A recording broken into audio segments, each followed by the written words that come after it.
अस्सलाम वालेकुम एवरीवन, कैसे हैं आप? आई होप आप ठीक होंगे इंशाल्लाह। रमज़ान मुबारक की ख़ास सौगात आलू पकौड़ा, अफ्तारी की शान बढ़ाने वाली खस्ता करारी और मज़ेदार तरकीब, आसान झटपट और लाजवाब जायका जो सबको पसंद आए। ज़रूर आजमाइए, अपनी अफ्तारी को बनाएं मज़ीद ख़ास और झटपट बनने वाली आलू पकौड़ा की रेसिपी जो हर नवाले में भर दे जायके का तूफ़ान। आज इस रेसिपी को मैं बहुत ही थोड़ा सा डिफरेंट तरीके से बना रही हूँ, आप भी ज़रूर ट्राई करें। यहाँ पर जी मैंने सबसे पहले लिया एक बड़ा आलू और उसके ऊपर से मैंने छिलका उतार लिया। छिलका उतारने के बाद इसे मैंने कटर की मदद से ब्रीक ब्रीक ये स्लाइस में काट लिया। काटने के बाद इसे कर लेते हैं अच्छा सा वॉश, और वॉश करने के बाद इसे एक टोकरी में रख देते हैं ताकि पानी सारा इसका ड्राई हो जाए। अब एक और बाउल लेते हैं और उसमें 2 कप बेसन के शामिल कर देते हैं।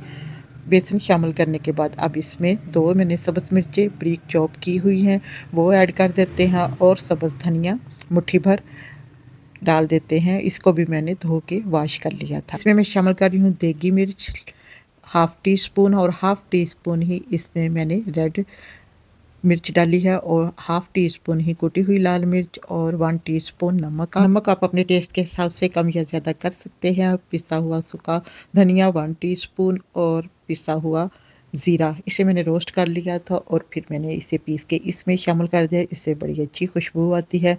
और थोड़ी सी इसमें शामिल कर देते हैं जी जवाइन।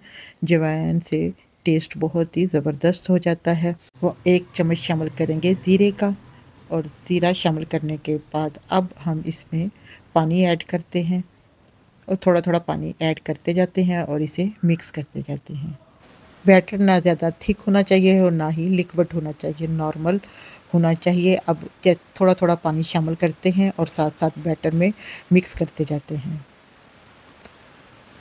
ये जी हमारा यहाँ पर बैटर हो गया है बन के रेडी।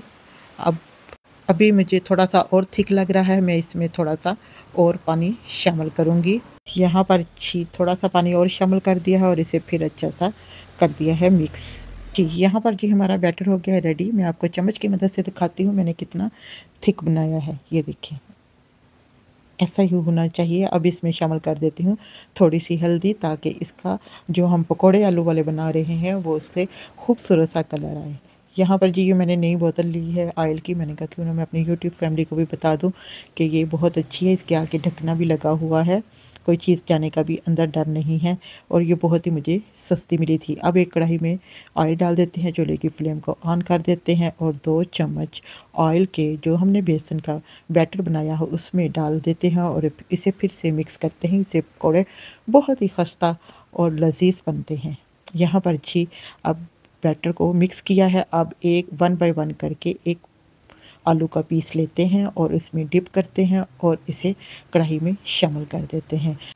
यहाँ पर मैं एक एक पीस उठाऊंगी और मैं बैटर में डिप करूंगी, फिर इसे ऑयल में शामिल कर दूंगी। इसी तरीके से मैं तमाम पीस को कढ़ाई में शामिल कर देती हूँ। माशाल्लाह से माशाल्लाह देखें कितना ज़बरदस्त कलर आ रहा है पकोड़ों का।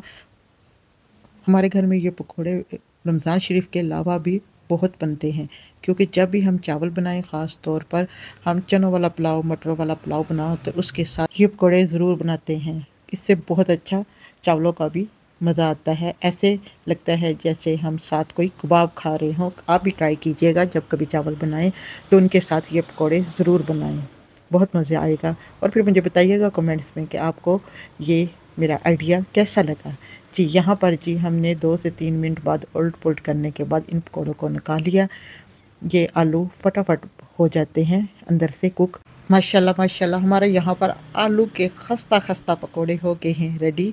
अब हम फिर से दोबारा और डाल देते हैं, जो बाकी के आलू बचे हैं उनको भी हम फ्राई कर लेते हैं। और मुझे बताइएगा कि किस किस घर में ये आलू के पकोड़े इफ्तारी में बनते हैं। यहाँ पर जी हम इसकी 2 मिनट के बाद इसकी साइड चेंज कर लेते हैं और फिर से इसे और 2 मिनट के लिए कुक करते हैं, फिर इसे हम निकाल लेंगे। जी एवरीवन, आपको आज की रेसिपी कैसी लगी? अगर अच्छी लगे लाइक कमेंट्स करना मत भूलिएगा और अपने फैमिली फ्रेंड के साथ भी इस रेसिपी को शेयर करें।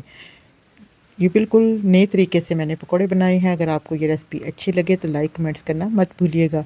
यहाँ पर जी मैं डिश आउट करती हूँ। माशाल्लाह माशाल्लाह बहुत ही ज़बरदस्त ये पकोड़े बन के हो गए हैं रेडी। इसके ऊपर अब मैं चाट मसाला थोड़ा सा छिड़क देती हूँ, इससे बहुत अच्छा टेस्ट आता है।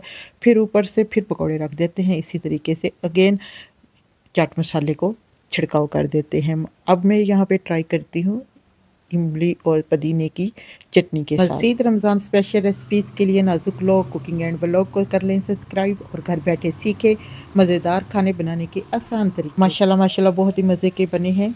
मिलते हैं नेक्स्ट वीडियो में, तब तक के लिए इजाज़त है। अल्लाह हाफिज़। खुश रहें, खुशियाँ बांटें।